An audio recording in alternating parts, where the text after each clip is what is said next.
Today I brought everyone together. I wanted to try something new. Authors are all so different, but we all have a lot of things in common, and we do talk about those common things on panels. But what I wanted to know is I wanted to learn a little bit about each author, what makes them unique. And so I asked the panel today to come together and share with me something unique about themselves, something they're working on, something they are proud of, an event maybe, just anything they wanted to share. So sit back and learn something new about some of your favorite authors. Hi everyone, I'm CHRISTIE STRATOS. I'm the author of Anatomy of a Darkened Heart, and I have another book coming out soon. It's called Lock and Key. It is up for pre-order now, and it will be out on September 7th. Psychological suspense. Thanks for having me, Marnie. Hi, I'm Julie. I write under JM NORTHUP, and I write young adult mainly, but I also have romance, and I have dystopian, and I have some poetry out there and sci-fi. I don't currently have a new book coming out, but I am in the process of updating my series for Snoqualmie Valley Sasquatch. I'm COLLIER. I have 6 books out under the Chronicles of the Maca. The first one is Earthbound. The very last one is Fall and Rise of the Macas. I also have out Man True Man for the Chronicles of Tonath, and that's book 1. Book 2, The Silver and the Green, should be out by the end of August. And I also have 4 anthologies of Twisted Tales. And the Twisted Tales will be anything, they're not science fiction per se, they can be anything from a normal tale into fantasy. Right now, Twisted Tales of the Northwest is free for about 3 more days. So if you like different tales that sort of verge on horror, you can try Twisted Tales from the Northwest. Thank you. And if CHRISTIE, if you could kick it off, that'd be fantastic. Yeah, thanks. As I said, Lock and Key is going to be coming out soon, and I'm really excited about it because I just recently did my cover reveal. So I had like a big, video rollout, and a whole bunch of people, including Marnie, helped me out with that, which was amazing to see. And so I wanted to say that one of the things that I started doing when I wrote my first book, Anatomy of a Darkened Heart, was it was important to me to sort of write what I wanted to write, and also to judge what I was going to write by what I don't typically like when I read. So I sort of gathered that stuff in my mind, not like a list, but that's the kind of thing, like I read these books that are traditionally published, and a lot of it is, there's some great stuff out there that you can learn from, and you pick so much up from reading and all that, but you also get to pick up that stuff that you just really can't stand. And to be able to like put that as a consideration into all of my books. So for example, I know that like when it's really popular, there are certain time periods when it's more popular to have shorter books, more popular to have longer books. And I am just a fan of it being right, and it doesn't matter how long it is to me. And I've read these books where you can tell that the publisher said, we need to stretch this out, because right now people are reading like 500-page books. So that's frustrating. And I read one book in particular that was traditionally published, and it was based on an Edgar Allan Poe book. I've mentioned this before on my YouTube channel, and it bothered me because the book was so good for the first quarter. And it was just like, it really got the ambiance going. You were really into it and you were so absorbed. But then it went on for so long with nothing really happening that all of the ambiance just sort of faded away. And like, that's the kind of stuff that I take as lessons for my own book, where I say, all right, there's no way I'm going to stretch any of this out. Let me distill it down to the basics of what it needs to be, and still very clear, very intense, all of that. But, if we look at the ambiance there, that's a good thing to learn. Like for my own book, I'm going to build up that ambiance, not let people get used to it and like get out. It's sort of like that. Just come to a crescendo and let it be a crescendo. So, I really love when I read books, I can't help but analyze them. So you're going to find probably, like if I ever talk about this kind of stuff, but especially if you know some of the stuff that I've read, you might see some of that reflected in my books in like not an exact way, but just sort of like distilling those lessons out and putting them directly into my books. I think I kind of follow suit to a degree. For me, when I'm writing, I listen to the voices in my head, honestly. I'm driven by the characters, and you know, it's one of those things that like other authors understand when you're like, they just won't shut up. You know, you have to sit down and write them out.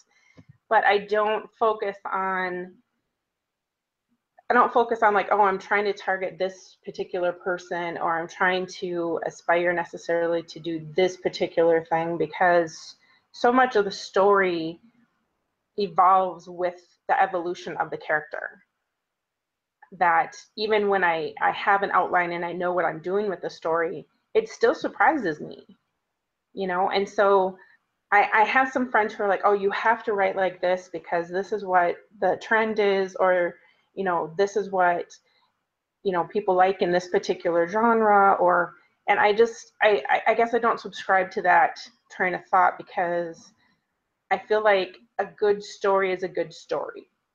And if you have a story that's truthful to that character, then that's the story that needs to be written. It doesn't matter how long or short it is. It doesn't matter, you know, if you gave more detail in this particular novel than what is trending, or, you know. So I guess for me, I do, like you said, I do what I feel is important to keep that story alive and to bring that character's truth to the page. Well, like Julie, it's the characters in my head, in the videos in my head that I see when I write. It's what goes down on the paper. You did ask what was unique. I guess what's unique was I grew up on a farm without electricity, so that when I wrote about the harsh life that the early frontier people had in the first science fiction book, which is part sci-fi, part Western, I could really relate to the brutal hard work of washing and cooking or something like that. Is just incredible. I also went from that Midwestern setting to Phoenix, Arizona, and then up to the Northwest. Somehow I was hired by Nintendo of America and became a advanced super agent for them. I don't understand, but after I never quit writing. I somehow wound up in the correspondence section because of a short story I had written and published it, but I had written it. It's now one of my twisted tales. So once I retired, I sat down and started writing. And that's how things sort of happen in my life. It just flows. That is a wonderful story, and definitely, I'm glad you shared it. I said I wasn't going to ask questions, but I'm a liar. So my question to you, not really a liar, but in my book, I have several characters that my sister told me she hates their names. She doesn't like them. When she sees them, it makes her mad. So do you have any characters in your book that the names are maybe hard to pronounce? Like in my second book, there are several gods, Elonius and Arianolwyn, who are married gods. They have children, Snowestra, Danu, and Brigid. My sister thinks some of my names are a little bit hard for people to read, and maybe people won't know how to say it. But do you guys have any maybe things in your book that people would mispronounce? I know that happens because Gail Carriger's a writer, and she wrote the Soulless series. And I'm a huge audiobook listener. And in the first series, they pronounced Lord Akildama's name as Lord Akildama. So yeah, so it was like, what are you talking, hold on. I know this guy. I've been listening to the series. And then the first one was different. So do you have any that maybe your reader, if you ever had it produced, would produce the name differently, or any that people might say not know how to pronounce it? I haven't had that problem because mine takes place in Victorian times. And so names were really, really simple back then, and they're all recognizable names. But I have experienced exactly what you're talking about in fantasy mostly. And it's definitely frustrating, especially if the name changes during like a series of audiobooks, like you're saying. One person pronounces it one way, one another. And I find that to be more rare because that's, you know, a production thing, and that should be definitely worked out. But at the same time, that disconnect between reading something and really having it in your head one way and then hearing it and not even recognizing it can be kind of funny sometimes. But I don't have that specifically in my book. I actually do have that in my Snoqualmie Valley Sasquatch series, but then I also have a little bit of it from the beta readers for my current WIP, which is Siren Cove. In Snoqualmie Valley Sasquatch, I have, you know, the Sasquatch clan, and they have very unusual names. So I have like Ula and Asher and Ra, and I was very, very happy to find that during the production of getting it into the audiobook form, which is happening right now, my narrator actually did the names without me even having to tell her. So I was very happy that that translated very well because they are not common. But I felt that was important to try to have more of a name from antiquity to give to this ancient form of people. But then in my new series that I'm working on, it's the Sea Monster Sagas, and the current book is Siren Cove, and it focuses on mermaids, believe it or not. And it's the main character, her name is Ocean Banks, and her dad is River Banks. And I've had some of my beta readers say, you know, these are weird names. Why are you using this? And it does play into the story, but one of the reasons why I chose that as the protagonist's name is because, you know, when you have such a passion for what you're doing in your career, it bleeds into every other element of your life. So when I thought of these, like this man or woman who their whole life is to eat, breathe, dream, exist in the water, of course their only child is going to be somehow linked to that. You know, and so to me, it made perfect sense. But I had a lot of readers who were like, "Are you sure you don't want to change that?" Well, like Julie, people will probably trip over some of the names in my books. They're from an alien culture. Of course, their names are different from ours. And I hear their voices in my head. I've even had to tone down the accent that they have or the words they use for the simple reason the audience or reader out there wouldn't be able to understand them. But I can't, you know, the Llewellyn is the name of the main character that is marooned on Earth. Most people will mispronounce that Scottish male name because to them it is wrong. But his culture is Thalian, not Earth. And the same goes with a great many of my tales, even some of the short stories that are sci-fi. It's a different culture. Their names are different. And they tell me what their name is, and so that's the name I give them. And I guess I'm unrelenting. The reader will just have to live with it. Most of the Earth names are quite common, except for some of the German names that might throw a wedge in there also. But I used the German immigrants in the early portions of the books because I knew what their life was like here when they came to Earth and how they continued their customs. So that's what I ran with.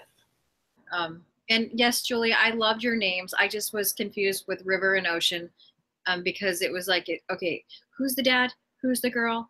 And that was me. That's a reader issue, not absolutely fantastic story issue, because I've been lucky to have a sneak peek at Julie's work, and I say everyone's going to want to read it. So thank you, I appreciate that. But yeah, I had almost all of my beta readers made a comment about the names. But I guess I'm like Marie in the fact that I'm like, my characters told me their names. You know what I mean? So I contemplated changing it. I couldn't do it because it would change who they were. You know what I mean? CHRISTIE, you said you don't have any like unusual names, but you have names in there or like names of places in your book that you had to come up with a name? I actually avoided coming up with a name for the town because I didn't want to give an impression. So like a lot of times the name of a town can make it sound small town, big city, it can sound like it's in a certain area, and I didn't want to do that. But what I can say is that, like, it's funny that Julia said about the names coming to her, because originally I have two characters in Lock and Key, Luke and Matthew, and originally they were named, it was the same names, but the opposite characters were named that. And they kept, it was like I couldn't get their personalities right. I couldn't get their traits right. And it was very strange. I didn't know what to do. And I finally was like, wait, I think their names are mixed up. Switch the names. And for some reason, it worked. So it really is funny how like your characters can really throw you that way and tell you my name has to be this or I won't cooperate. Absolutely. In my current series, Envy, the current book in my series, the husband to be, I really didn't want to use the name that he has, Roger. I didn't want that name, but I tried to change it, and it's like, no, he's Roger Kingston. You can't change it. That's who he is. And so I spell checked, changed it all to this other name, and I'm like, no, he's not Peter. You need to change it all back. He's Roger. And so, yes, the voices and the muses do command sometimes. Marie, I'm very intrigued by your culture and the aliens and like how you come up with the names. And you said they just talk to you, but do you ever research at all? The research, yes. And certain scientific concepts I have had to research or I couldn't write about them. Same thing for the current book that's coming out. I had to redo some of the research because I didn't put it in my notes for some reason, so that meant I had to go back and research space, time, dimensions of all things, which just blows my mind apart because I never took things like that in high school. It wasn't necessary back then. So, yes, I wind up doing a lot of research on my books. The weirdest thing I had to look up recently was a yacht, different parts of a yacht, and just how would you navigate through the yacht? Is there anything that you feel like you spent a lot of time on that maybe took you away from your writing, that was something you researched to get it right for your book?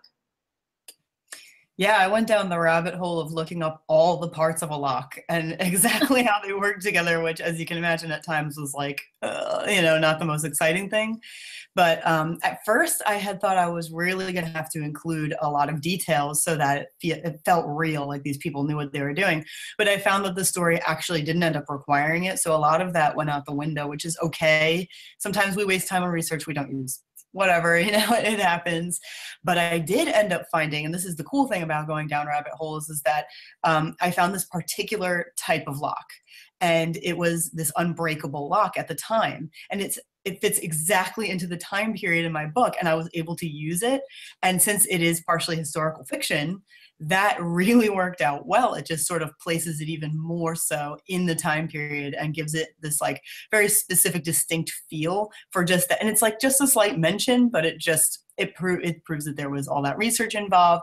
It also, I just feel like it accomplishes sort of interweaving actual history in a very light way without it being boring or anything like that. So now, if you read my book, you might go look that up and be like, wow, this is actually a really interesting, fact. And I'm talking about Chubb's detector lock, which I had never heard about before, but it was unbreakable for years with a challenge out there of whoever could break it, would, I don't remember if they would win like a ton of money or what, but just the fact that it existed ended up playing into my story in a, small but significant way. I've done a lot of research on mythology and then like the actual correlation between the true scientific ideas or theories related to those mythological concepts. Obviously, like with my Snoqualmie Valley Sasquatch, it's Bigfoot, you know, and there's so many different aspects to that story. You know what I mean? There's so many different tribal beliefs or regional beliefs or customary elements, and then you start looking at what the scientists are saying about it. And so I found that really intriguing, and I've spent hours looking looking into that, and then deciding like, okay, what aspects of these fit my characters and fit my story and fit what I'm trying to say about, you know, this particular character or this particular group of Sasquatch people, you know. So I think like what Christy was saying, that there's this huge element about the interweaving and the you as a writer knowing some little tidbit that just seems inconsequential, but somehow makes it all more rich and just it gives you an understanding of what you're talking about that maybe you wouldn't have had otherwise. And I think that breathes a new life into your work that you didn't expect to have, because it might spark some sort of a passion in you or an inspiration, or it may even completely redirect your story from something that you originally anticipated it being to something completely different. You know what I mean? So I love the rabbit holes. She's saying, I thought I knew American history. However, I discovered for both Gather the Children and Earthbound, I had to go back to all my books that I have and even on the internet, because what I knew was basic, but I didn't know the exact names, the exact army setup that they had.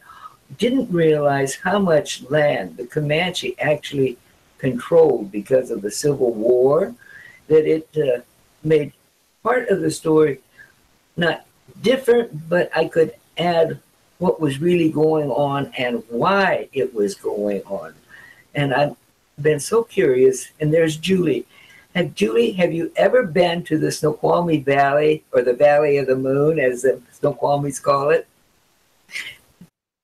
Yeah, I lived out in Washington when I was in the Air Force, and we took our daughters to the Snoqualmie Valley Falls, and it was beautiful. It just the mystic and the magic is just is beautiful there. I asked that because I lived in the Valley of the Moon. Mount Si was our barrier to the sun. I ran away from it, but I'm still friends with some of the Snoqualmie Indians. Wow, you guys have given me like so much information, and I'm sure that we could have like hours of conversation that I know our readers would love. So I'm going to invite you all back to do this again, if I can ever get my act together. But I would love to have more conversations about your stories and these interesting things that who would have thought someone would look up locks and find out about this interesting lock that like is in competitions, and then Sasquatch I know nothing about. Maybe I need to go Google it right now.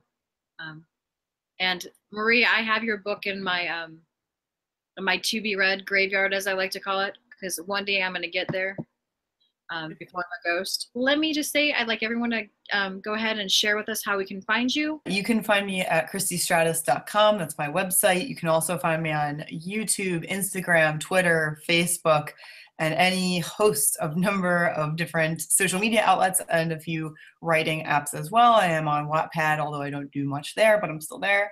And let's see. So this has been really great. And again, thanks for having me, Marnie. This was a lot of fun.